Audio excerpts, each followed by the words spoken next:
What happens when you put a male rat into a cage with a fine, thick-ass, light-skinned rat with curves? The male rat, without question, will run to bust loads of nuts into her, just digging and digging until his battery gets low and he's ready to tap out. However, let's say you replace that old worn-out 3 or 4 rat with a brand spanking new rat, Snow Bunny, who's even finer and more fertile than the last. Oh, trust me, that male rat's battery is recharged, and now he's back to just digging and digging and just all in the ear like that. Oh yeah. All right, I'm done. Now this horny rat will literally go through this process as many times as there's fine females to come around. He'll only stop when he is completely wiped out. I'm talking about his health is down to 1% and any more movement is straight to the gulag.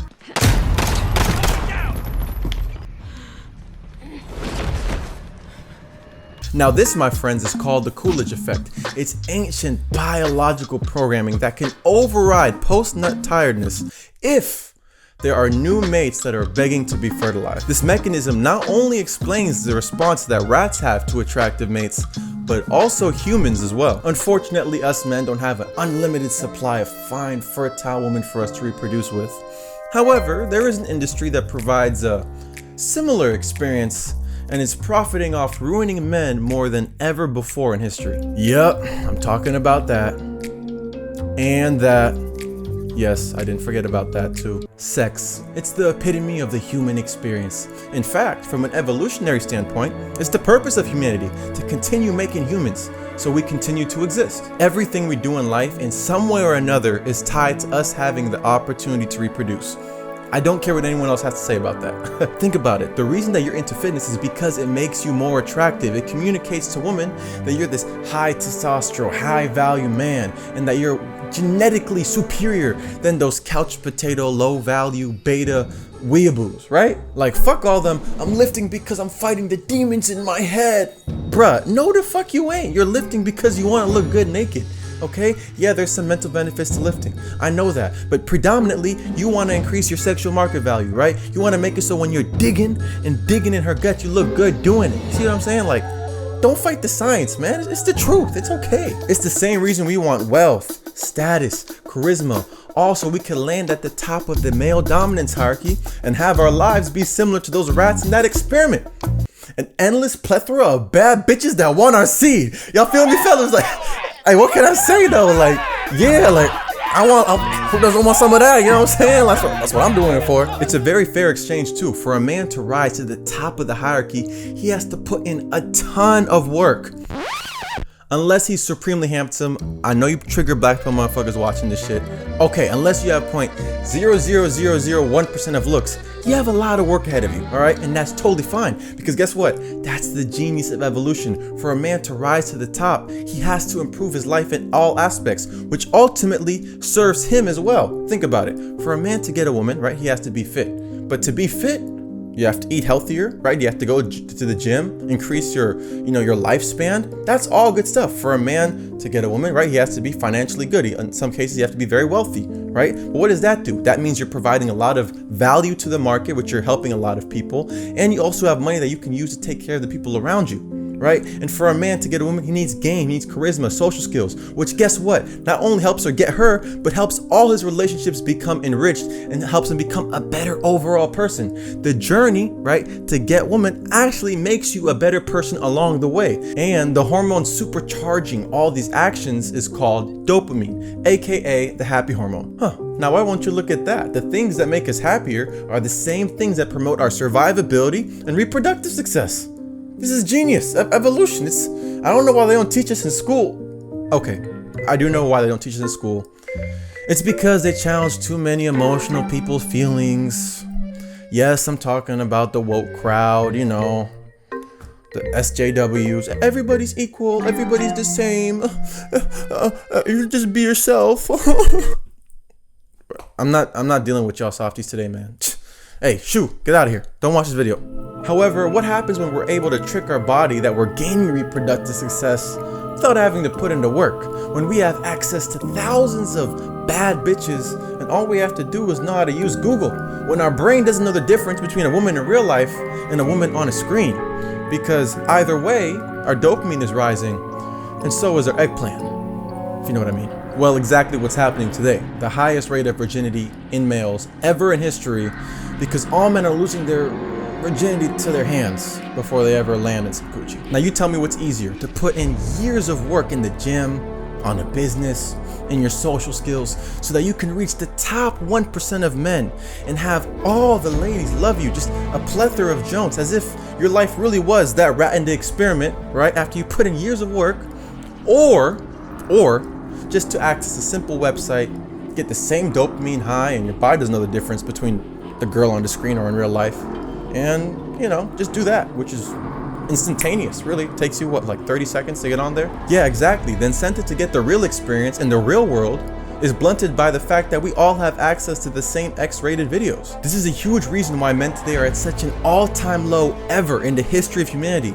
We've created a way to reproduce without actually reproducing and putting the effort to do so. You have to understand, even male animals will all come together and meet and fight each other just to prove that they are worthy of reproducing with the female animals. Like, the female animals will literally watch them all scrap and then choose the winner among them and be like, all right, come on, come give it to me. Pause, but they'll let them, you know, dig, if you know what I was saying, right? So this is intrinsic to being alive, to prove our worth, to crush some cheeks. But when the reward is given before the effort becomes meaningless. Dopamine, while it is the happy hormone, it's also the addictive hormone as well. Any addiction a person has is tied to how much that addiction spikes their dopamine levels. In fact, sexual arousal and addictive drugs activate the same exact reward circuit nerve cells. This means there isn't much of a difference between the feelings that drugs give you and the feelings of having sex. Now, this great feeling that sex gives you would be okay if it was earned, because then dopamine is serving its purpose, which is to drive action that improves your life and reproductive success. But if you have a website that is the equivalent to an unlimited supply of cocaine without all the stigma of being a crackhead, then yeah, dudes are closet nut busting junkies, you know what I mean? Like, let's just say it how it is. The worst part of this cycle too is that, like drugs, the effect becomes less potent each time. So while you might watch casual stuff just to get off at first, as your dopamine receptors become desensitized, people end up going to the darkest corners of the internet just to get the same feelings. And honestly, it's really disgusting. Like, I don't even know how some dudes end up there. Like, so it being disgusting is one thing, but in some cases it can lead to becoming very dangerous. Infamous serial killer Ted Bundy, the night before his death, talked about how corn, we're gonna call it corn, contributed to his violent nature. And this is something I think I want to emphasize, is the most damaging kinds of pornography. Again, I'm talking from personal experience, hard, real personal experience. The most damaging kinds of pornography are those that involve violence and sexual violence, because the wedding of those two forces, as I know only too well, brings about behavior that is just too terrible to describe. Now walk me through that. What was going on in your mind at that time? Okay, before we go any further, I think it's important to me that people believe what I'm saying, to tell you that I'm not blaming pornography and not saying that it caused me to go out and do certain things. And I take full responsibility for whatever I've done and all the things that I've done. That's not the question here. The question and the issue is how this kind of literature contributed and helped mold and shape the kinds of violent behavior. It fueled your fantasies. Well, This is why semen retention and NoFap is one of the greatest self-improvement tools in the community, and I could argue the most popular as well. With chronic corn use, right, you know what corn means, it ruins your life in every way imaginable. The incentive to do anything other than beat your meat is gone, and you will eventually tax your dopamine receptors so much that depression and mental illness is inevitable. With NoFap or semen retention, you're restoring the sensitivity of the reward circuitry in your mind and body by giving a full stop to all artificial and sometimes real sexual stimulation. You're going to be fighting what the corn industry exploited, your evolutionary wiring, because if not, you're doomed to a dark existence of being a low value, beta, shy, weird fuck that has nothing relatively attractive at all. NoFap/semen retention is the only way to restore that incentive to chase real reproductive success through becoming fit, wealthy, having great social skills, all the while allowing you to enjoy the normal pleasures of life again, like watching a movie and being with friends before you became that nut-busting closet junkie. Religious and spiritual texts talk extensively about the power of holding in your seed and how it brings an enhanced sense of spirituality and magnetic energy. Spirituality especially explains how our sperm is essentially our life force, so spilling it without purpose is the equivalent to just throwing away our power and energy. You see, before people had the means to understand the science of dopamine, they used spiritual terms like life force and magnetic aura. But the point is, even back then, they knew that busting endless nuts does nothing but make you unproductive and unattractive. To put semen retention and NoFap to life, there are many successful people who have reported that doing some sort of semen retention has contributed heavily to their success. Mike Tyson famously went 5 years without ever having sex in order to harness this sexual energy to him dominating the heavyweight division. I want you to imagine being the youngest heavyweight champion ever, right? Being at the top of the status and wealth hierarchy, right? You are just that dude in every regard. You're freaking Mike Tyson. And yet, you still resist the temptation of sex and busting loads of nut in order to continue that growth, to continue dominating, right? What is your excuse, brother? You're not Mike Tyson. And most likely you're not resisting the real thing. You're resisting the thing on the screen. So you really have no excuse. Like, another example is Steve Jobs. You know, the guy that created Apple and transformed the way that humans live, like forever, right? Him. So his wife reported how that when they had sex, he would intentionally never bust in order to conserve that energy for his work. To him, his sexual energy was one of the vital things fueling his wealth and power. Finally, Napoleon Hill, author of one of the most famous self-help books ever, Think and Grow Rich, which I have to say, I don't agree 100% with what this book has.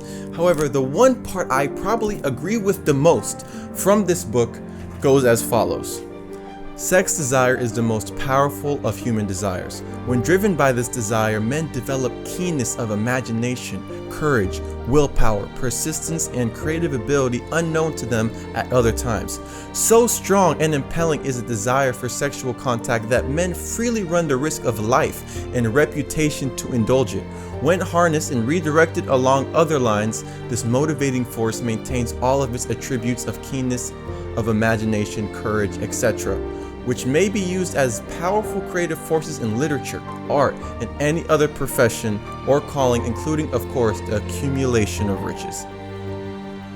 Yeah, that was bars right there. So, needless to say, if you still haven't been on it yet, guys, please get on NoFap or semen retention. I would recommend starting out with NoFap, which basically means just to stop beating your meat to corn, right? That's level one. Like, that should, at this point, there's no reason that you should be ever doing that ever again. You've already watched this far into the video. You're gonna know all the detriments. At this point, you're literally ruining your own life, right? It's not a knowledge thing, right? So if you want to start off, just start out with NoFap, right? Just stop doing that. But if you want to take it a level further, right? You want to get the results in life like the successful men I said, then I would also recommend semen retention, which is basically the same thing except you're resisting the urge to in real coochie, right? In real coochie. I don't even know what I said there.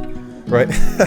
Now, if you watched all the way to this point in the video, then I know that you're not one of those simpletons who say, NoFap is good for you, it helps my mental health and it relieves stress and it prevents prostate cancer. Listen, you're not one of those cope, normie, talk, woke motherfuckers, right? You're a real dude, an independent thinker, right? High IQ, and because I have this faith in you, right? I mess with you, bro. You're kind of like a friend to me now. I have a gift for you, which is really this video, right? The existence of alpha males. Do they exist? Do they not exist? You know, a normie would say, you know, a cope person would say, oh, it's just a myth and I could never believe that cringe. But per usual, Michael just has a different stance on things. So I recommend you watch this video because if you want to be like them rats in the experiments that get endless bitches, you kind of got to know what it takes to become an alpha male. Yeah, I said it. Yeah, I said it. It's a real thing, okay? Just watch it. Peace.